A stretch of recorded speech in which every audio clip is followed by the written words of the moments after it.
కృతజ్ఞత కలిగి ఉండాలి. తెస్సలోనికీయులకు రాసిన మొదటి పత్రిక 5వ అధ్యాయం 16వ వచనంలో పౌలు గారు ఈ మాట రాస్తున్నాడు, ప్రతి విషయమందు కృతజ్ఞతాస్తుతులు చెల్లించండి. మీరు ప్రభువుకి కృతజ్ఞతలు చెల్లిస్తా ఉన్నారా? ప్రతి దినము ఆయనకి మనం కృతజ్ఞతలు చెల్లించినా ఆయన రుణమును మనం తీర్చలేం. కొంతమంది ఎప్పుడు కూడా లేని వాటిని బట్టి ఎప్పుడు కూడా ఆలోచిస్తా, వాటి కొరకు ఒకటే వేదన పడతా, వాటి కొరకు ఒకటే మనం ప్రయాసపడుతూ ఉంటారు. కానీ దేవుడు వారికి ఇచ్చిన వాటిని బట్టి వారు కృతజ్ఞతలు చెల్లించేది మర్చిపోతారు. చక్కగా లేఖనాలు ఎన్నో తెలియజేస్తున్నాయి. ఆయన మందిర ఆవరణంలోకి కృతజ్ఞతాస్తుతులు చెల్లించుచు ప్రవేశించుడి అని రాయబడింది. ఎప్పుడు కూడా ప్రభు సన్నిధికి మనం కృతజ్ఞతలతో ప్రవేశించాలి. ఆ ప్రాణమా, యెహోవా చేసిన మేలులలో దేనిని నువ్వు మరువకుమా అని భక్తుడైన కీర్తనకారుడు రాస్తున్నాడు. ఆయన చేసిన మేళ్ళు మర్చిపోయావా? ఆయన నీ జీవితంలో చేసిన అద్భుతాలు మర్చిపోయా, ఆశ్చర్య కార్యాలు మర్చిపోయా? వాటన్నిటిని ఒక్కసారి తలపోసుకుంటే ఆయనకి కృతజ్ఞతలను చెల్లించగలుగుతావు. నీ హృదయం నిండా కృతజ్ఞతను నింపుకుంటే అది ఎంత బాగుంటుందో.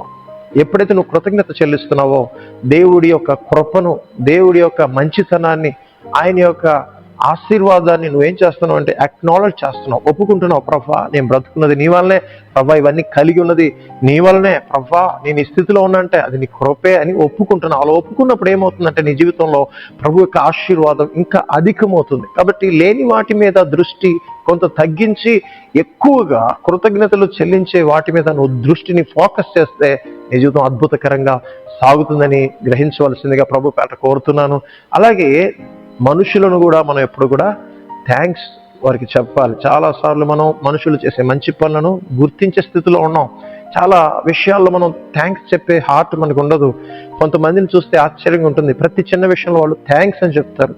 ఒక భర్త ఒక భార్యకి థ్యాంక్స్ అని చెప్పగలడా? చెప్పలేడు.